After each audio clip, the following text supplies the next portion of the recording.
নমস্কার কৃষক চাষী বন্ধুরা, কৃষিতে এক্সপিরিয়েন্স ইউটিউব চ্যানেলে আরেকটি নতুন ভিডিওতে সকলকে স্বাগত।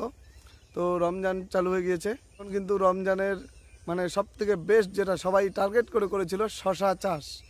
এই শশা গাছগুলোকে কিন্তু এই সময় আমাদেরকে একদম সঠিক পরিচর্যা করতে হবে, নয়তোবা আমরা কিন্তু আমাদের আশানুরূপ ফলন থেকে বঞ্চিত হয়ে যাব। কারণ এবার বাজারটাও খুব ভালো আছে এবং যেহেতু রমজানটা আগুরি, সে কারণে কিন্তু সবাই শশাটা নামাতে পারেনি। সবথেকে যেটা বেস্ট, এর আগে একটা ভিডিও দিয়েছিলাম, ভিডিওতে আপনাদেরকে বলেছিলাম যে শশা কিন্তু ভাই সবাই চাষ করবে, কিন্তু যেহেতু ঠান্ডার মধ্যে সবার শশা বীজগুলো লাগানো হচ্ছে, সেক্ষেত্রে কিন্তু শশা সবাই নামাতে পারবে না। তো এই যে আমার এই জমিটা দেখতে পারেন, শশা প্রায় নেমে গিয়েছে।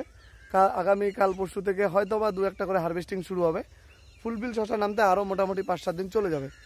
তো আমারও লেট হয়ে গিয়েছে, কিছু করার নাই। বীজ একদম সঠিক টাইমে লাগানো, তারপরে বীজ জার্মিনেশন হতে সময় বেশি নিয়েছে, যে কারণে পিছিয়ে গেলাম।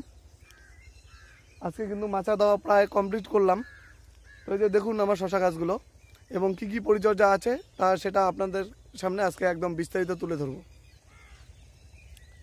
তো কৃষক চাষী ও বন্ধুরা, এটা কিন্তু মালচিংয়ে নয়, নর্মাল মাটিতে লাগানো এবং যে পুরানো যে পদ্ধতি আছে সেই পদ্ধতিতেই কিন্তু এই শশাটা লাগানো, অর্থাৎ মাদা সিস্টেম করে লাগানো আছে। তো যে কারণে আপনাদের এখন মনে হতে পারে যে ফাঁকাটা একটু বেশি আছে, কিন্তু এই জায়গাটা কিন্তু গাছ কাভার করে ফেলবে, অলরেডি মেকআপ দিয়ে দিবে।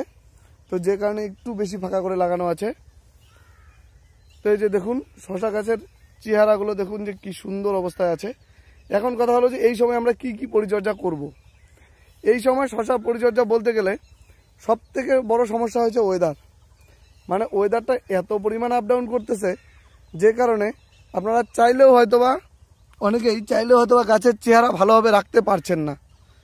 কারণ এই সন্ধ্যার পর থেকে হালকা ঠান্ডা ভাব, আবার দিনের বেলা প্রচণ্ড রকম গরম, যে কারণে কিন্তু শশার ফল সেট হতেও সমস্যা হবে এবং গাছের যে আশানুরূপ গ্রোথ সেটা কিন্তু আসতে পারবে না। এই জন্য আমাদেরকে যেটা করতে হবে সেটা হলো শশার মাটিতে সর্বপ্রথম আমাদেরকে একদম রস রাখতে হবে। যারা শশা সবসময় চাষ করেন তারা জানেন যে শশার মাটি সবসময় ভেজা ভেজা থাকতে হবে। শশার মাটি ভেজা ভেজা থাকলেই গাছের গ্রোথ ঠিক থাকবে এবং আপনারা ভালো রকম ফল পাবেন। এখন কথা হলো যে আমরা কি কি পরিচর্যা করছি। এই গোড়াতে কিন্তু অলরেডি ফল দাঁড়িয়ে গেছে, প্রচুর পরিমাণে ফল দাঁড়িয়ে গেছে গোড়াতে। এই যে প্রতি গিটে গিটে ফল চলে এসেছে অলরেডি, বেশিরভাগ গাছেরই একদম গিটে গিটে ফল চলে এসেছে। তো এই সময় আমাদেরকে যেটা করতে হবে সেটা হলো এই সময় কোনোভাবেই আমাদেরকে গাছের রস এবং সার এই দুটো শর্ট দেওয়া যাবে না। এই সময় আমাদেরকে একদম যেটা মেন চাপান সার আছে সেটা আমরা দিয়ে দিব। তার সাথে জমিতে কিন্তু অনবরত রস রাখবো। আর এখন দেখতে হবে যে আমার এই ডগটা দৌড়াচ্ছে কিনা। এই ডগের মধ্যে কিন্তু প্রচুর পরিমাণ পোকা লাগে। এই যে দেখুন আমার এই ডগগুলোতে কিন্তু কোনো রকম পোকা নেই, একদম ঝকঝকা আছে। তো এই ডগগুলোকে আমাদেরকে দেখে রাখতে হবে যে এই ডগগুলোতে যাতে কোনো রকম পোকা না লাগে। যদি পোকা না লাগে তবেই ডগ দৌড়াবে, আর ডগ যদি না দৌড়ায় সেক্ষেত্রে কিন্তু গাছ বেশি বড় হবে না এবং আপনারা খুব একটা যে ফল সেটা কিন্তু নিতে পারবেন না। তো এই হলো এতটুকু পরিচর্যা আপনাদেরকে করতে হবে। এর সাথে এখন যেটা করতে হবে সেটা হলো ফাঙ্গিসাইড। শশাতে কিন্তু ডাউন মিল্ডু খুব তাড়াতাড়ি চলে আসে। এই ফল আসা শুরু হলো ডাউন মিল্ডু চলে আসবে গাছে। যতদিন ফল না আসে ততদিন তো গাছের গেটা ভালো থাকে, কিন্তু যখনই ফল তোলা শুরু হয়ে যায় তখনই কিন্তু ডাউন মিল্ডু খুব তাড়াতাড়ি চলে আসে। এই জন্য কিন্তু আমাদেরকে ফাঙ্গিসাইড ব্যবহার করতে হবে। ফাঙ্গিসাইডের ক্ষেত্রে প্রথম অবস্থায় বলবো, যেহেতু এখন ফল এসেছে এই সময় আপনারা ব্যবহার করুন ফ্লিক্স সুপার। এই ফ্লিক্স সুপার ব্যবহার করলে গাছ একদম সবুজ কচকচে থাকবে, তার সাথে গাছে কোনো রকম ফাঙ্গাল অ্যাটাক হবে না, ডাউন মিল্ডু আসতে হবে না, গাছের যে ফল হলুদ হয়ে পড়ে যাওয়া অর্থাৎ ফল ড্রপিং সেটা কিন্তু বন্ধ হয়ে যাবে এবং গাছের ফল সেটটা খুব সুন্দরভাবে হবে। এই ক্ষেত্রে কিন্তু এটা আপনাকে ব্যবহার করতেই হবে। আর যাদের কাছে এখনও ফল আসেনি তারা কিন্তু অবশ্যই ক্যাব্রিওটপ ব্যবহার করতে পারেন। একবার ক্যাব্রিওটপ ব্যবহার করলে অনেক দিন অবধি রেজাল্ট পাবেন। আর যাদের কাছে ফল সেট হয়ে গেছে তারা অবশ্যই ফ্লিক্স সুপার ব্যবহার করবেন। আমি কিন্তু ঠিক এভাবেই করি, কারণ এর মোটামুটি 15-16 দিন আগে আমি ব্যবহার করেছিলাম ক্যাব্রিওটপ এবং এখন করে দিয়েছি হচ্ছে ফ্লিক্স সুপার। তো এখন আর ফাঙ্গিসাইড ব্যবহার করব না। এখন শুধু যে আগালে যে পোকাগুলো আসে, সেই চিরুনি পোকা বলুন, ট্রিপস বলুন, এবং আগালে কিছু ছোট ছোট লেদা ধরবে, এগুলোর জন্য স্প্রে করে দেবো। একটা বা দুটো স্প্রে করলেই কিন্তু ভালো রকম ফলন চলে আসবে। আর যেহেতু গরম পোকার আক্রমণ একটু বেশি হবেই, সেটার জন্য ঘাবড়াবেন না, টুকিটাকি করে স্প্রে করে যান, ভালো রেজাল্টও পাবেন, ভালো ফলও পাবেন গাছ থেকে।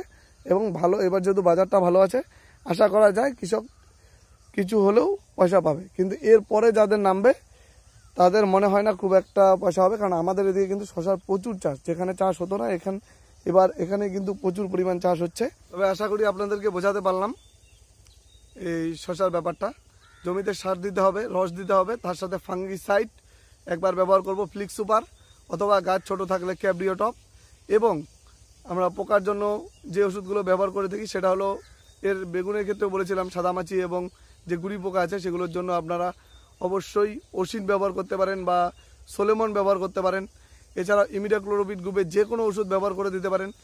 কোনো ফিক্সড একটা ওষুধ ব্যবহার করতে হবে এমন কোনো কথা নেই, আপনাদের হাতের কাছে যেটা আছে সেটাই একবার দুবার ব্যবহার করে দিন, গাছ একদম সুস্থ সবলভাবে বেড়ে উঠবে।